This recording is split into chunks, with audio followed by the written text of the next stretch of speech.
بسم اللہ الرحمن الرحیم۔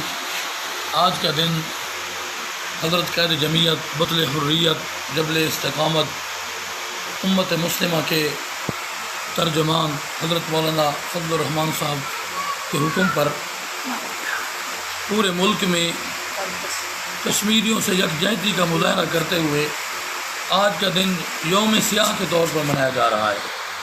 کشمیریوں پر یہ ظلم ہے کہ 1 سال سے ان پر لاک ڈاؤن ان کو بند کر دیا گیا ہے، اور ہمارے حکمران ان کے اندر کوئی غیرت ہی نہیں ہے کہ ان کے بارے میں کچھ سوچیں۔ ہماری فوج وہ کچھ نہیں سوچ رہی، بس صرف پیغام 1 منٹ کی خاموشی یا تھوڑے سے روڈوں کے نام رکھ کر وہ سمجھتے ہیں کہ شاید ہم نے کشمیریوں کے ساتھ یکجہتی کا مظاہرہ کر دیا ہے، اور آج پھر 1 سال گزرنے کے باوجود، ظلم و ستم کی انتہا ہونے کے باوجود صرف وہ کہہ رہے ہیں کہ ہم بھی یوم سیاہ منا رہے ہیں۔ آپ ظلم کر کے مگرمچھ کے آنسو رو رہے ہیں، اور اس سے کشمیریوں کے ساتھ کوئی یکجہتی نہیں ہوگی۔ اس لیے ہمیں چاہیے حکومت وقت اس بات کا فیصلہ کرے کہ کشمیر پاکستان کا حصہ ہے اور پاکستان ہی بن کر رہے گا۔ اس کے لیے ہماری فوج کو حکم کرے، اور پوری قوم ان کے ساتھ ہے، جمعیت علماء اسلام بھی ان کے ساتھ ہے کہ وہ آگے بڑھیں اور کشمیر پر جو ظلم ہو رہا ہے کشمیر کو آزاد کروا کے پاکستان کا حصہ بنائیں۔ اور حضرت قائد جمعیت جس وقت کشمیر کمیٹی کے چیئرمین تھے، اس وقت کوئی جرت نہیں ہے کسی کو کہ وہ کشمیر کو فروخت کریں، بیچیں۔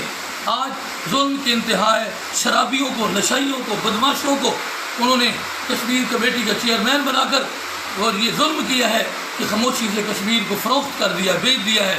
وہ کشمیریوں پر ظلم ہو رہا ہے، اور یہ مذاق خانہ انہوں نے بنایا ہوا ہے، اور مذاق خانہ بھی اس انداز سے کبھی روڈ کا نام رکھ دیا جائے، اور کبھی 1 منٹ کی خاموشی کر دی جائے، کبھی ایک جھنڈا لہرا دیا جائے۔ یہ مظاہرہ ہو رہا ہے، یہ انتہائی دھوکہ ہے، اور قوم ان کے دھوکے میں کبھی نہیں آئے گی۔ ان کے جھوٹوں اور فریب اور ان کے دھوکوں سے قوم بالکل باخبر ہو چکی ہے۔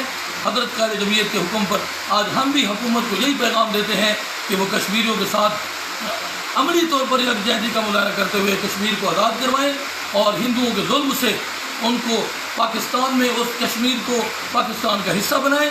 اور انشاءاللہ العزیز اگر فوج آگے بڑھے گی، حکومت فیصلہ کرے گی، تو پورا ملک، اگرچہ وہ دینی جماعتیں ہوں، اگرچہ وہ سیاسی جماعتیں ہوں، اگرچہ وہ کلا ہوں، کوئی بھی ہوں، وہ ہر حال میں آرمی اور فوج کے ساتھ بھی ہوں گے، حکومت کے ساتھ بھی ہوں گے۔